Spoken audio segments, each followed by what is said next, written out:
বিদ্যানীর student care একাডেমির পক্ষ থেকে এক বিশাল বড় বিক্ষোভ মিছিলের আয়োজন করা হয়।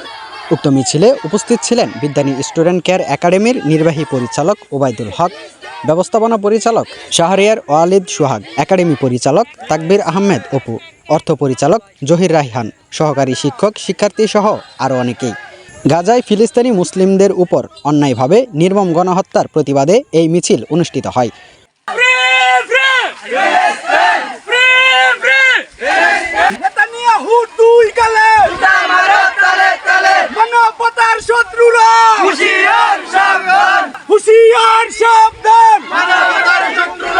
সম্প্রতি গাজায় উপত্যকায় ইসরায়েলের ব্যাপক হামলা চালিয়েছে, যার ফলে বহু সাধারণ মানুষ নিহত ও আহত হয়েছে।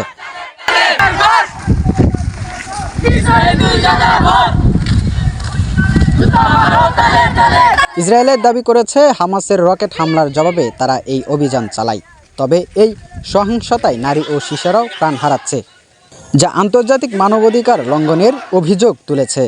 গাজায় খাদ্য, ওষুধ ও পানি সংকট তীব্র আকার ধারণ করেছে। এই পরিস্থিতি দ্রুত শান্তিপূর্ণ সমাধানের দাবি তুলেছে বিশ্ব সম্প্রদায়।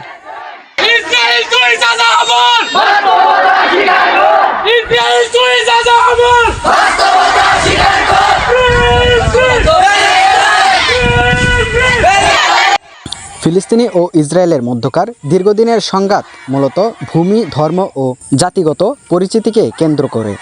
1948 সালে ইসরায়েলের রাষ্ট্র গঠনের পর থেকেই এই অঞ্চলটিতে রাজনৈতিক ও সামরিক উত্তেজনা বাড়তে থাকে। এই বিষয়গুলোকে কেন্দ্র করে ইসরায়েল ফিলিস্তিনি মুসলিমদের উপর হামলা চালাচ্ছে, যেটি কিনা সত্যি মানবাধিকার লঙ্ঘন করছে।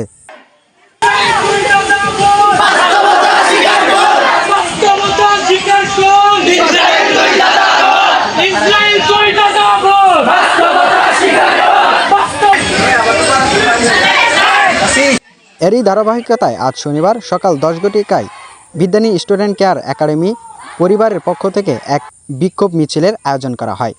পরে মিছিলটি বঙ্গবাজার ঘাটা কলসাটি হয়ে একাডেমিতে এসে শেষ হয়।